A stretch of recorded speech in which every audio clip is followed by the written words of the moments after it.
आलाय को हे दरिद्र या ना आमच्या टोळीत ए बंगरी आमच्या टोळीत या आम्ही कावळा शिळे पुरवून सांभाळतो तुला चल या मंदिरात फक्त येऊन बस जेवण लगेच फुकाट आहे तुला खान किती बी आमच्या टोळीत या ना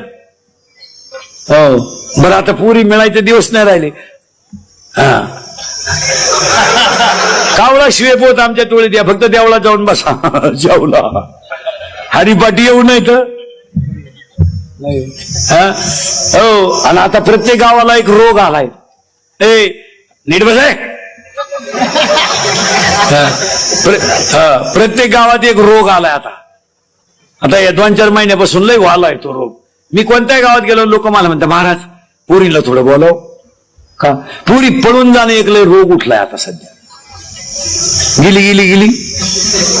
पुरीनं तुम्ही पळून जाऊ नये ह्या मताचं मी नाही कारण तुम्ही माझं ऐकू शकत नाही मला गॅरंटी आहे तुम्ही जी झक मारायची ती मारणार तुम्हाला मी किती बोललो काही त्याची लाज नाही तुम्ही उलट म्हणा बाबाला काय कळतं कळू द्या मला मूर्ख म्हणा फक्त माझ्या एका प्रश्नाचं उत्तर द्या पोरीनो मुलगी मला आहे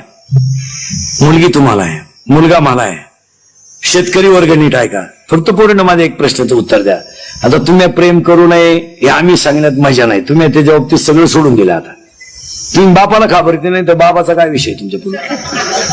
तुम्ही फार लाच सोडली त्या बाबतीत सोडा तुम्ही आता प्रेम करायलाच निघल्या तुम्ही जाय ना का आज कीर्तन संपल्यावर जरी पडून गेलं तर माझं काही मत नाही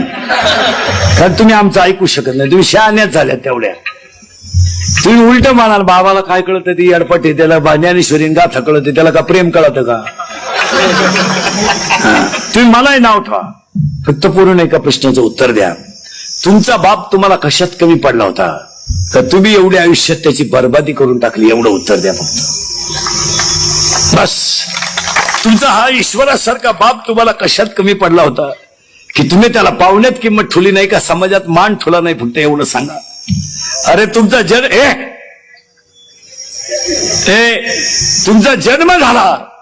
तो 15 मिनिटं हसत होता पोरीनं का माहितीये का माझ्या घरात लक्ष्मी आली म्हणून हसला तुम्ही चालायला लागल्या ना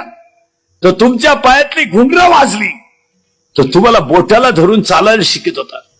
तुम्ही लई रडायला लागल्या तर जमिनीवर पाय ठेवत होता तो गुडगा आणि हात टिकून घोडा व्हायचा आणि तुम्हाला सांभाळायचा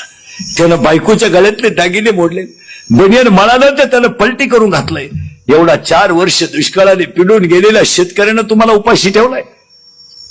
तुम्हाला उपाशी तुम्हाला कपडे नाही घेतले त्याला अरे 10वीचा तास उशिरा सुटला तर तो शाळेत तुम्हाला पाहायला आला अरे 12वीची सीईटी होती परवा दिवशी तर तो 45 डिग्री तापमानात शाळेच्या झाडाखाली उभा राहिला पूर्ण तुमच्या बापाने असं काय पाप केलं की तुम्ही त्याला म्हातारपणाला समाजामध्ये मान खाली घालायला लावली एवढ्याच प्रश्नाचं उत्तर द्या फक्त बस एवढंच द्या काय त्यानं बायकोच्या घरातले दागिने मोडले 4 दिवसावर लग्न आलं त्याला पैशाची जुळव झाली नाही त्यानं काळी आई विकली जमीन विकली एक वाक्य सांगू पूर्ण तुम्ही पहिल्या पोरी राहिल्या नाहीत आता अरे तुमच्यावर दोघांनी इतके उपकार केलेत का तुम्हाला नको तिथे नेऊन ठेवलंय 15 वर्षापूर्वीची मुलगी फक्त चूल मूल आणि शेळ्या बकरन कोंबड्या होती आजची मुलगी राष्ट्रपती आहे ही सरकारची आणि तुमच्या आईबापाची पुण्य आहे सरकारने तुम्हाला पुढे नेऊन ठेवलंय तुम्ही तहसीलदार आहात लाल दिवा आहे तुम्हाला आणि तुम्ही मूर्खासारखं कोणावरही प्रेम करायचं आणि बापाची मान खाली घालायची नवरी संघ कलवरी गेली ना आचार्य संघ गेली